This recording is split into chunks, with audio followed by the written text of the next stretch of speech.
What's up, D-Gens? Back at the Pro Picks HQ.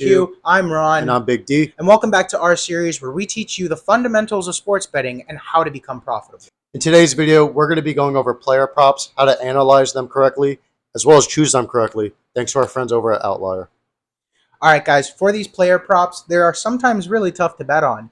Now, don't let that deter you. Outlier makes it extremely easy. Now, if you don't have Outlier because it is a paid program, there are other ways to go about it, and I'll be going through that right now. Now, with your player props, what you're going to want to do first before anything is look at the injury reports. Make sure your designated player isn't questionable. Make sure he's on the projected starting lineup and everything is good to go. If you're betting on a bench player, he's not going to be on that starting lineup, but just make sure he's not on the injury report. Next thing you want to check is those players' stat lines in the last 5 or 10 games, seeing how often they hit those lines and how well they do so. And guys, depending on how consistently you want your guy to be hitting these lines, you can go as far back as to even the last 20 games.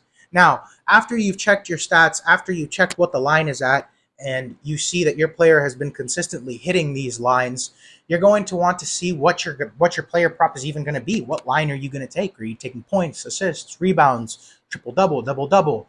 You have to make that decision based on how well your player has been playing recently and based on who's in and who's out. It matters a lot. One example I'll give is Luka Doncic. With Kyrie in the game, Luka Doncic gets more assists. Without Kyrie, Luka Doncic gets less assists. Now, you're definitely going to want to see who your players are playing with. Chemistry matters, and depending on who they're playing with, the line might change. And, it might change just by 1 point or 2 points, but that could be enough to screw you over.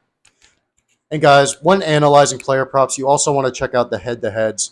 For example, if you see Wembanyama is against the Golden State Warriors who have no centers, he's going to net a bunch of rebounds. So always be sure to check the head-to-heads. Guys, I agree with Big D 100% on this one. You're going to want to see the head-to-head matches. Sometimes players get traded, and that happens. If Wembanyama, of course this hasn't happened, and I don't know if it will, but if Wembanyama gets traded from the Spurs down to the Houston Rockets, and, the Golden State Warriors are now going up against the Houston Rockets, you're definitely not going to want to bet a prop that's over 3 points made. Wembanyama has a high percentage of blocks. He's going to be blocking those shots consistently. He hit a triple-double with blocks. That was crazy to me. Now, with these head-to-head matches, use Action. That's a great app. We have a video on resources and how to use them. We shout out 2 companies that have been doing amazing work for us. And also, another important thing with these player props, stay consistent, guys. Don't just bet using emotion and names. That's how a lot of people bet nowadays, and it's not the right way to gamble.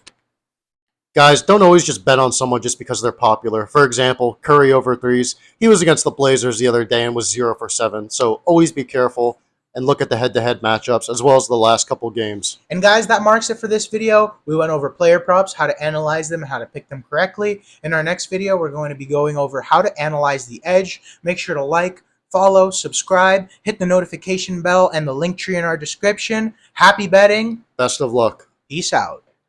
Dollar sign, yeah, I get that shit. Without them dollar signs, let's see how far your bar's gon' get. Don't do no features, unless I know you got no price on. All right. Yeah, guys, I agree with Big D 100%. You want good on. You're holding that shit like a cigarette. And to that...